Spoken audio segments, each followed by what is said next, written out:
나오는 걸 막기 위해서는 산업안전보건법이 연내에 반드시 처리돼야 한다며 국회 운영위에 출석하라고 이렇게 문재인 씨 얘기를 했습니다.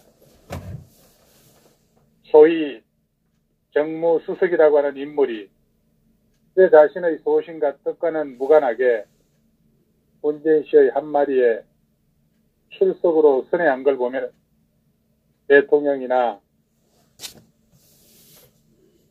그 수석이라는 자 모두 정상으로 보이지 않습니다. 저런 청와대 대변인이 얽고 있는 식기들이 저들과 무관하다고 어떻게 믿을 수가 있겠습니까? 여당의 김영국법 처리와 관련한 문재인 씨 역할을 강조한 것도 코미디의 진수를 알 수 있겠습니다. 또한 국민 민의 대표가 있는 국회에 공무원이 나와 답변하라는데 이게 바람직하지 않다고요? 당신은 김정은 앞에 나가 연신 굽신거리면서 비행기로, 트럭으로, 유조선으로 이젠 기차로 실어다 줄 때는 바람직했나요? 아마 당신이 임기를 마치기도 전에 국민에게 엄하게 추궁당할 것을 민의는 지켜볼 것입니다. 민정수석의 국회 출석은 당연한 이걸 무슨 법안 통과를 위해 출석을 한다고 하는 이런 사고를 가진 정부와 문재인 씨가 정상적인 사고를 가진 사람인가 하는 그런 의심이 생깁니다. 정부의 민간인 사찰 같은 것을 국회에서 질의하기 위해 출석을 요구하는 것은 이거야말로 국민의 요구인데 말이죠. 이를 정부가 발의한 법안과 맞바꾼다고 하는 이런 발상을 가진 놈들이 과연 올바른가? 여기에 대해 생각해 보기 바랍니다. 야당은 민정수석의 출석 반환과 엿받고 먹을 생각 절대 하지 말아야 합니다. 조수석, 그놈의 그 앞머리, 이 스포츠 칼라로 좀 뚝 잘라냈으면 좋을 것 같습니다. 툭하면 머리 만지고 있는데 일은 안 하고 매번 머리 넘기다가 임기 끝나겠습니다. 온갖 개똥폼 다 잡고 있는데 개돼지 같은 국민들이 그냥 넘어가지만은 당신들을 인간으로 생각 안 하는 그런 국민들은 무지 신경 쓰이겠죠. 그리고 서울대 교수할 때는 시간이 무지 많아서 나설 때, 낄 때 안 가리고 주접을 떨더니만 요즘 와서 조용한 거 보니까 좀 바쁜가 봅니다. 온갖 사찰 지시하랴, 문준영이 국감 막으랴, 그리고 눈 오는 날 기다리랴, 정은이 비유 맞추랴, 동맹국에 이간질 하랴, 민정수석질 하는 게 보통이 아니죠.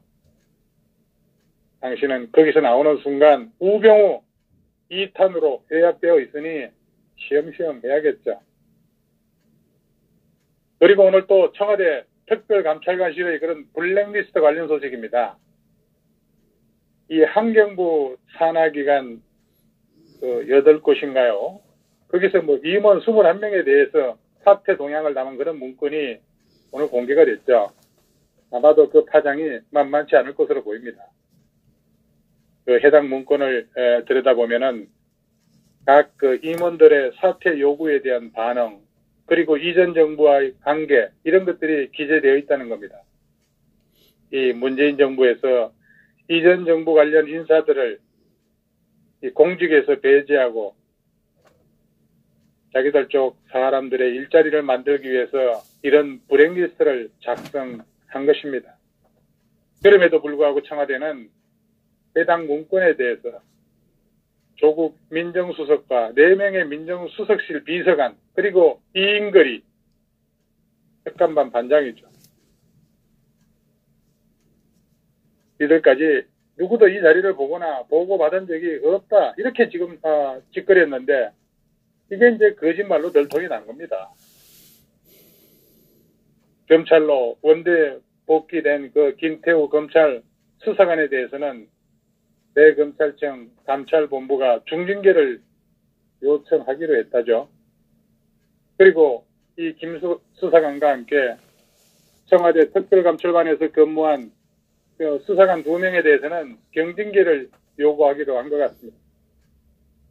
중징계라고 하게 되면은 정직 이상 최고 파면까지 징계가 내려질 수 있으니까 그 사항 또한 만만치 않을 것 같습니다. 청와대 특별감찰관이 언론 유출자 색출을 이유로 외교부 차관보부터 시작해서 과장급까지 특히 그 미국, 중국, 일본 그 라인 핵심 인사들을 용의 선상에 올려놓고 아주 샅샅이 감찰을 벌인 것으로 이렇게 밝혀짐에 따라 이 파장 또한 어떻게 미칠지 아마도 세간의 관심이 집중이 되고 있습니다. 이 과정에서 특감반은 이인걸 특감반장의 지휘하에 사실상에 이들이 모여가지고 작전회의를 한 겁니다. 이 작전회의를 거쳐가지고 역할 배분을 한 것으로 지금 알려지고 있는데 이거 공직사회에 아주 미묘한 파장이 일고 있다고 봅니다. 이 특감반이 구체적인 감찰 지침도 같이 지들끼리 공유한 걸로 지금 알려져 있고, 그리고 이 발신자, 이런 확인 요망과 동의서를 받아가지고 휴대전화를 검색한 후에 중요한 사항은 사진 촬영까지 이렇게 공유를 했다는 겁니다. 뿐만 아니라 휴대전화를 갖다가 수거한 후에 이 대면 조사를 실시할 그런 인사도 지들끼리 미리 정해놓고 이 특감반 조사가 사실상 검찰 압수수색처럼 이루어졌다는데 문제가 될 수가 없죠. 이 당시 청와대는 문재인 정부의 반감을 가진 외교부 공무원들이 의도를 갖고 언론에 정보를 흘렸다는 이런 의심을 했고, 결과적으로 이거를 통해 가지고 외교부를 완전 쑥대밭으로 만들어 놓고 이제 완전히 장악할 수 있게 된 겁니다. 이런 과정에서 별건 조사가 이루어지기도 했는데 감찰 목적이었던 그런 언론 유출 흔적이 나오지 않으면은 야비하게 사생활 문제까지도 다 들여다봤다는 겁니다. 사생활 정보가 노출된 어떤 고위 간부는 특감반 사무실로 불려가서 대면 조사를 받기도 했고, 감찰 조사가 끝난 뒤에는 해외로 발령까지 냈다는 겁니다.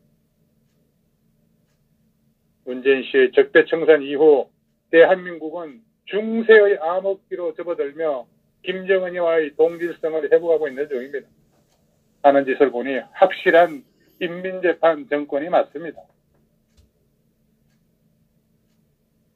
소련의 스탈린 밑에서 베리아가 두목으로 있던 그 비밀경찰, 히틀러의 게슈타포, 문재인의 청와대 특검반, 이거 새 쌍둥이라고 할 수가 있습니다.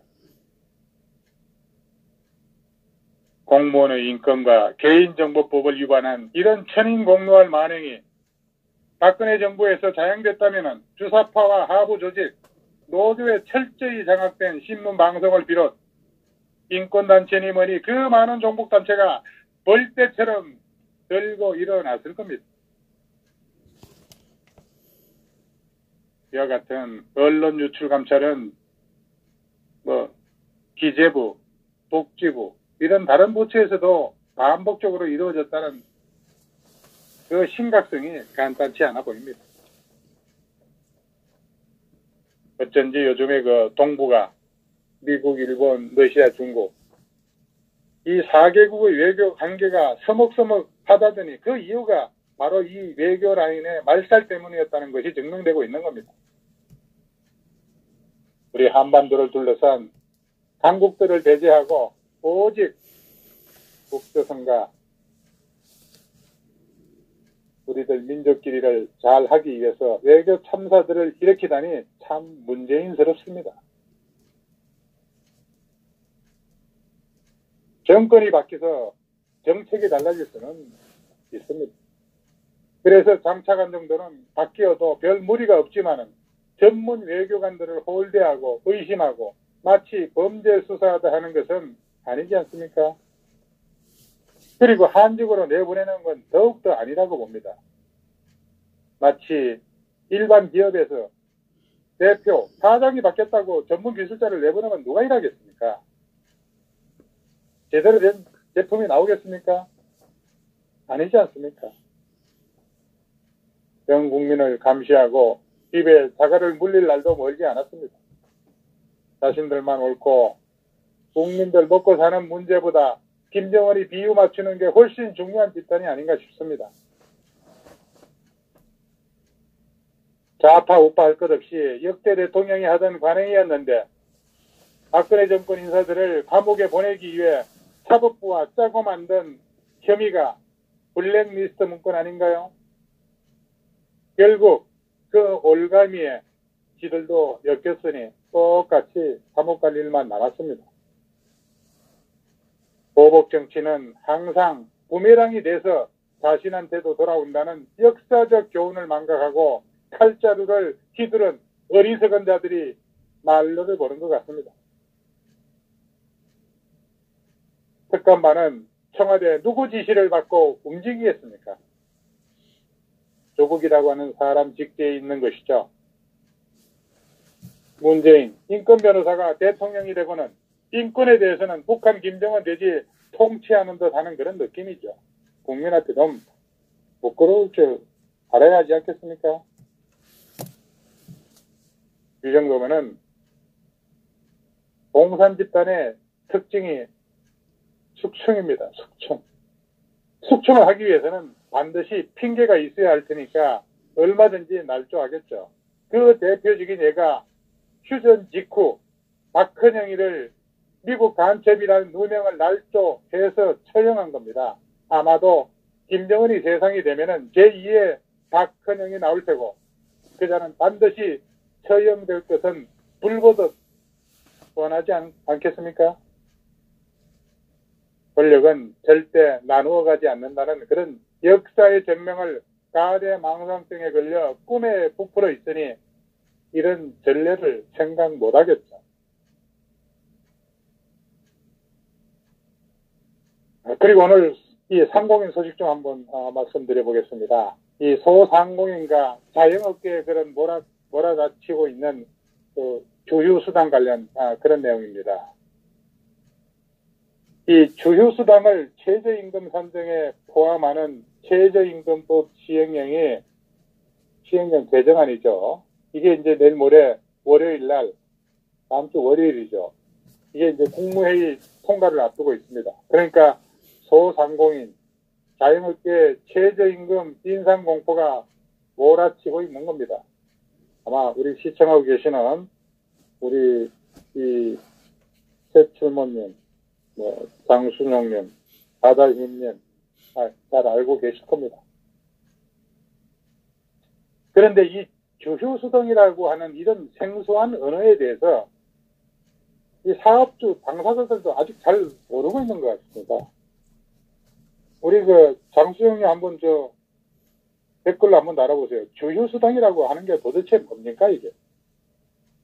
이 주휴수당은 주당 15시간 근무를 채운 근로자에게 주는 하루치 유급 휴일 수당을 말하는 겁니다. 이건 전 세계적으로 도입한 국가가 거의 없는 걸로 알고 있습니다. 그만큼 개념이 생소하고 그동안 법적 처벌도 강하지 않아 영세 영업자들의 경우에는 제대로 지급하지 않는 경우가 대부분이었죠. 하지만은 이제 시행령 개정안에서 규정한 대로 최저임금의 주휴수당까지 주게 되면은 내년 시간당 최저임금이 얼마였죠? 8,350원인가 됐죠? 네. 이 8,350원이 이제 최저임금이 아니라 이렇게 되게 되면은 주휴수당까지 준다든가 하게 되면은 10,000원이 훨씬 넘어갑니다. 그렇다면은 시급이 한꺼번에 한 33% 정도가 오르게 된다는 거예요. 그러니까 이 주휴수당 지급이 현실화되면은 자영업자들이 불길이 도산하게 될 것이라는 게 이제 코앞에 닥쳤다고 볼 수가 있습니다. 작은 구멍 그런 식당도 지금 하기가 어려워졌습니다. 종업원들 다 내보내야 됩니다. 우리는 어느 순간부터인가 노조가 절대 권력이 되었습니다. 노조의 눈치를 봐야 하고 정책 실행은 노조에 물어봐야 하며 노조가 정치 권력화되었어요. 왕이 누구인지 대통령이 누구인지 모르게 살아가는 백성과 국민은 행복할까요?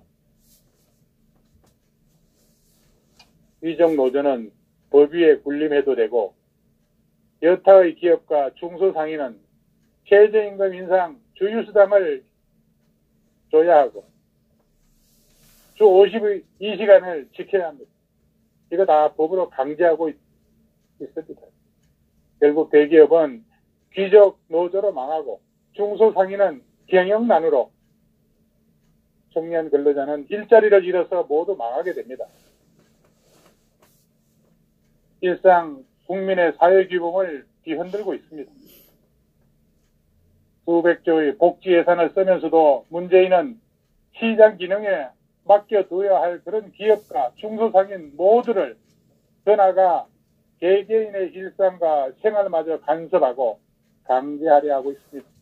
이것이야말로 어느 누가 문재인은 공산주의라고 말한 그런 정말로 공산주의를 실현하는 책동이 아니고 무엇이겠습니까? 최저임금이 2년 연속 급등한 데다가 주휴수당까지 지급해야 하는 상황에 처한 그 소상공인 자영업자들은 결국 직원들의 근무 시간을 쪼개는 수밖에 없을 겁니다. 이 주휴수당은 주당 15시간 근무를 채운 근로자에게만 주기 때문에 하루에 2-3시간 단위로 근무하는 초단기 알바생들, 이 알바들 여럿 고용하는 식으로 위기를 극복하는 꼼수를 쓸 수밖에 없을 겁니다. 예컨대 토요일, 일요일 주말에만 8시간씩 일을 해도 주휴수당을 줘야 된다는 겁니다. 결국 점주들은 토요일과 일요일 각각 다른 알바를 갖다가 고용하는 식으로 주휴수당을 피해갈 수밖에 없을 겁니다. 우리가 수십 년간 피땀 흘려 이룩한 한강의 기적도 망하는 길로 들어서면 이렇게 순식간에 훅 날아가 버리는 겁니다. 업주들한테는 참으로 안 된 말이지만은 사업체에 재산을 털어넣었는데 사람을 쓰려면 터무니없는 임금을 줘야 하니 미래가 암담하겠습니다. 악법으로 만행을 저지르면 그걸 저지할 이 야당의 국회의원 놈들은 왜 이런 방구도 없습니까? 모두 다 범법자가 돼서 교도소 터져나가면은 살아있는 유대인 잡아 죽이던 강간의 현장과 뭐가 다르겠습니까? 소수의 자익들이 망치는 세상을 햇불당 떨거지들은 멀뚱멀뚱 쳐다만 보다가 같이 죽으려 하나요?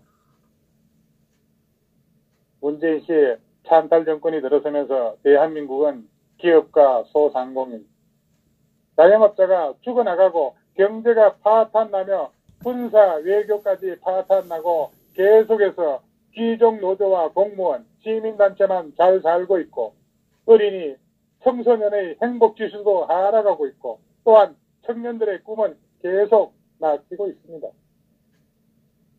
더불어 사는 세상에 더불당의 농간질에 국민들만 죽어나게 생겼습니다. 이건 공산주의를 위한 일보 전진이요 붉은 무리들의 통일 전략 전술인 하향 평균화를 위한 줄도산 정책임을 직시해야 할 것입니다.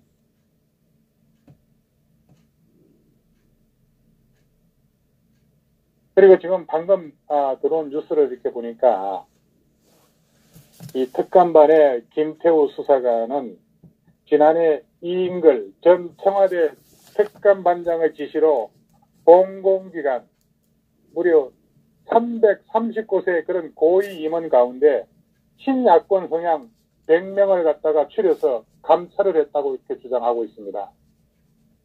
그러니까 김 수사관은 이 문서가 이인걸 그 반장을 통해 청와대 윗선에 보고됐다고 이렇게 하고 있네요. 이 청와대 윗선이라면 누구겠습니까? 조국입니다. 조국. 민정수석. 이제 국회 운영위에 출석해가지고 이거 전부 지적받고 답변을 들어봐야 되는데 뭐라고 할지 참 걱정됩니다. 이 김 수사관은 오늘 자신이 작성한 공공기관 현황 파일을 공개를 했는데 이 파일에 대해서 임기가 두세 달 끝나는 사람 빼고 친야당 성향의 공기업 사장하고 감사를 전부 다 추렸다고 했고, 그리고 박근혜 대통령 선거 캠프 출신이다, 혹은 뭐 어느 당 출신이다, 뭐 이런 식으로 크기 경력을 다 집어넣었다고 이렇게 지금 얘기를 하고 있습니다. 그러면서 대통령이 임명하는 660명의 공공기관장하고 감사 가운데 야권 성향의 인사 100명을 몽땅 추려가지고 특별감사를 했다는 겁니다. 이 김 수사관은 비위 사실 감찰한다는 소문이 들어가면은 그만두기 때문에 공식적으로 물어보러 다녔다고도 이렇게 얘기를 했습니다. 이건 정말 지난 정부하고는 비교도 안 되는 무시무시한 짓거리 하고 다닌 겁니다. 그래서 이 야권 성향 인사 100명이 이 문재인 정부의 완전 블랙리스트라고 이렇게 주장을 하고 있는 겁니다. 그러니까 김 수사관은 블랙리스트 작성의 이유가 야권 인사들의 조기 사퇴였다는 겁니다. 그러니까 임기가 보장된 그런 공기업 사장들이라든가 이런 사람들 꼴 보기 싫고 하니까 어떤 수단과 방법을 다 동원해가지고 얘들을 잘라내야지만이 지들 신문 세력들 다 집어넣을 거 아니겠습니까? 이런 못된 짓 하면서 다 물갈이 다 했다는 거예요. 그러니까 이 정권이 지금 하고 있는 짓은 과거 남로당의 그런 빨갱이들이 6.25 때 북괴가 남침했을 때 주운동하던 일을 판박이로 똑같이 하고 있는 겁니다. 이렇게 보면은 9.28 수복 때 국민이 공산당 타도에 격렬한 저항 행위를 한 그런 역사의 기록이 새롭게 떠오릅니다. 국민이 정신 차려야 합니다. 이 붉은 무리들이 기만된 적하야욕을 때가 늦기 전에 지금 막아내야 대한민국이 살 수가 있습니다.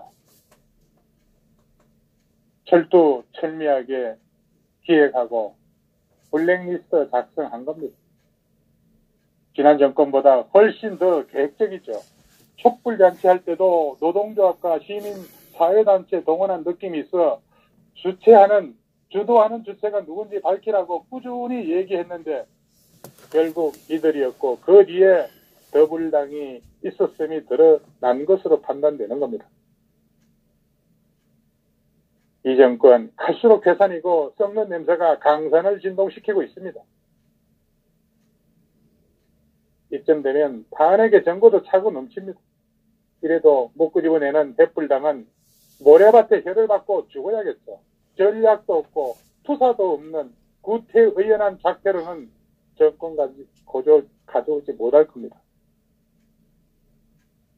이 최근에 벌어진 이 정도의 정권 실책이면은 강화문에 태극기 물결이 홍수를 이루어야 하는데도 불을 지필 계책도 없는 햇불당 공부 좀 하고 민노총에 가서 특별 연수를 좀 받아오세요.